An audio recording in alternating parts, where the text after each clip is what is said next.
সবটাই ঘটেছে জামনগরে। গুজরাট সফরের তৃতীয় দিনে সেখানকার প্রাণী সংরক্ষণ কেন্দ্র ঘুরে দেখেন প্রধানমন্ত্রী। শটান ঢুকে পড়েন হাতি, ঘোড়া, বাঘ, সিংহদের ডেরায়। বিপন্ন ও উদ্ধার হওয়া বন্য প্রাণীদের আশ্রয় কেন্দ্র ৩,০০০ একর জুড়ে বিস্তৃত, ২,০০০-এরও বেশি প্রজাতির নিশ্চিত আশ্রয়। জামনগরের প্রাণী সংরক্ষণ কেন্দ্র। মঙ্গলবার বন্য প্রাণীদের সেই বিশাল সাম্রাজ্যেই দীর্ঘ সময় কাটান নরেন্দ্র মোদী।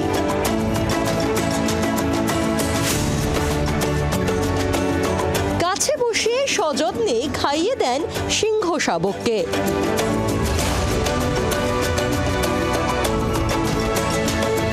প্রায় প্রতিটি প্রাণীর সঙ্গেই আলাপ সারেন প্রধানমন্ত্রী। তাদের সঙ্গে খেলেন, খাওয়ানো।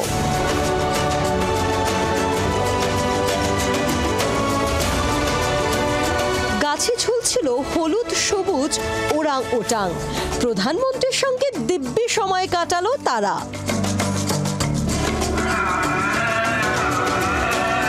বিলুপ্ত প্রায় ওকাবির সঙ্গে মোলাকাত নরেন্দ্র মোদীর।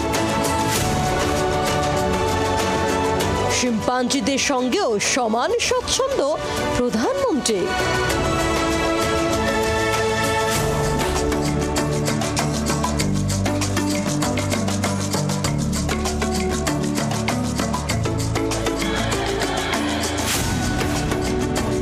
হাতি থেকে হিপোপটেমাস, কুমির, জেব্রা, জিরাফ থেকে শিল, বন্য প্রাণীদের ডেরায় দীর্ঘ সময় কাটালেন প্রধানমন্ত্রী।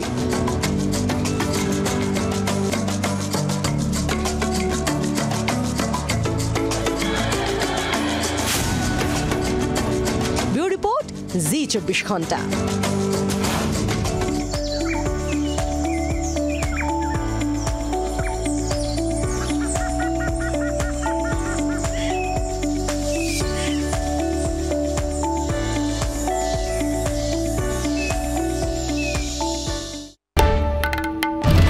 বাংলার আওয়াজ, বাঙালির আবেগ, জি24 ঘন্টা।